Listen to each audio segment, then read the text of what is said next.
Hey guys, William here from fitnessforbackpain.com. Thank you so much for tuning in to another episode here on my YouTube channel. I appreciate you guys. If you're new here, make sure you subscribe and hit the bell. That is what gives you a notification on when all of my weekly videos come out directly to your inbox. Today I'm gonna start a series of videos. This is not gonna be just one because there's loads of exercises that people are doing and they need to stop doing when it comes to stretching. Today's video, I'm here to tell you to stop doing the Cobra Pose, okay? If you have low back pain, if you have chronic back pain, if it is acute, if you've been dealing with it for years, you've got to stop following what you find on YouTube.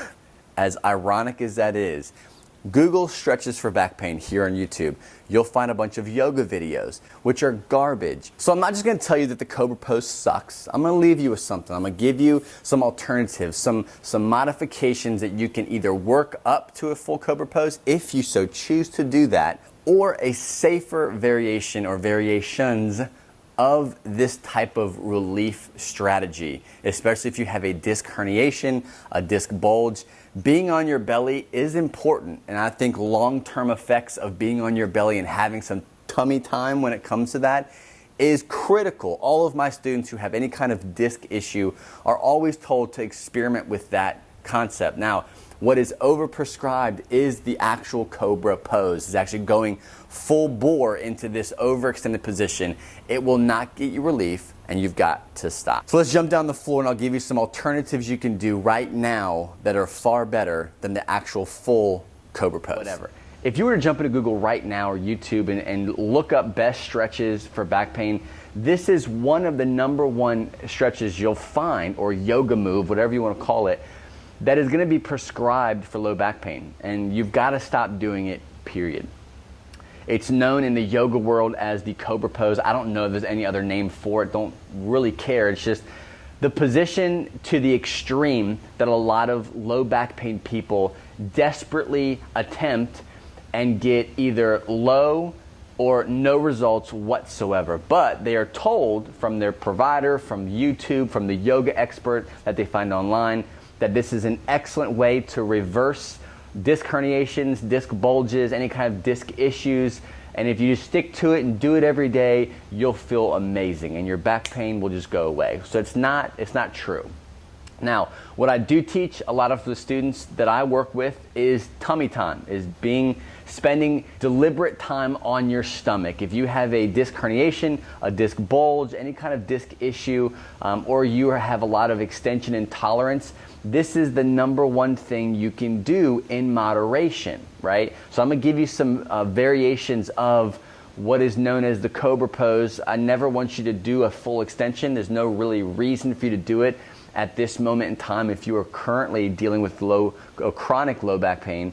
But there's some variations you can do that are gentle that will get you results if you do them consistently and over time. All right, so when getting into position, when you're trying to spend time on your stomach, the best thing to do is start face down, right? So if you are on a floor, on your carpet, on your bed, or whatever you have, start with your forehead on the ground, okay?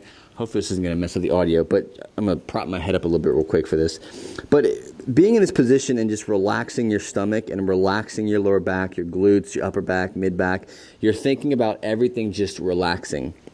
This in and of itself is a feat for people who have chronic stiffness and chronic low back pain. They have a hard time relaxing and allowing this area to actually relax, actually calm down and just release itself into the ground.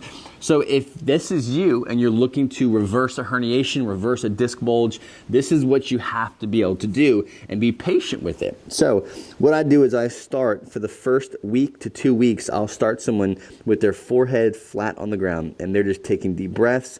They might spend 10, maybe 15 minutes in this position. You can break it up throughout the day.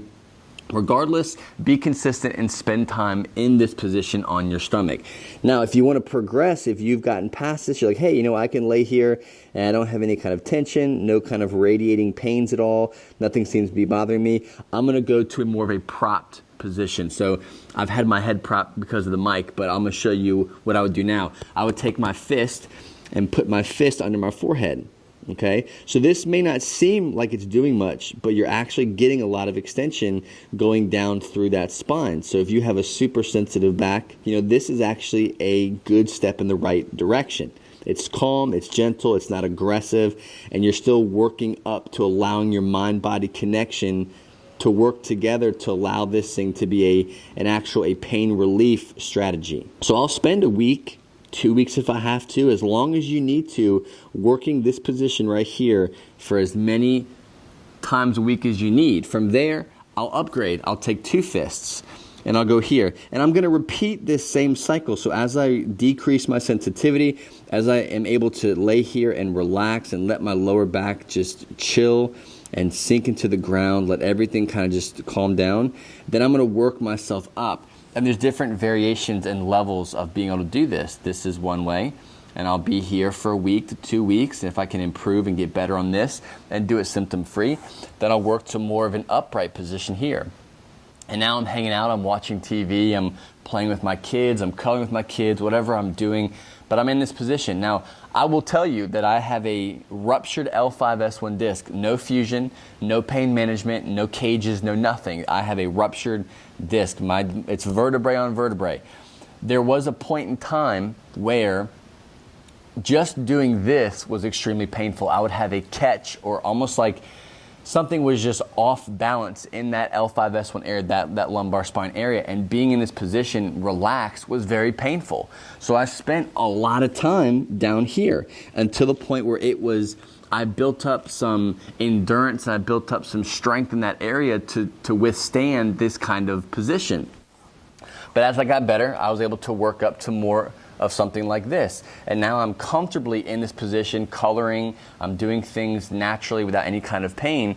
And the key thing is a lot of people want to work up to this Cobra Pose, and they want to be able to, come here and exhale and smash into their facet joints and cause this overextension position, but it's not necessary. Nothing you do in that yoga class in this position is going to bring you long-term benefits, period. There's no point in doing it unless you literally want to have more flexibility in this position for absolutely no functional reason, then do it. But if you want long-term real results from your chronic back pain, this is what you have to keep in mind, is not everything that you see when it comes to in yoga class, what you see on mainstream is going to be the best thing for you.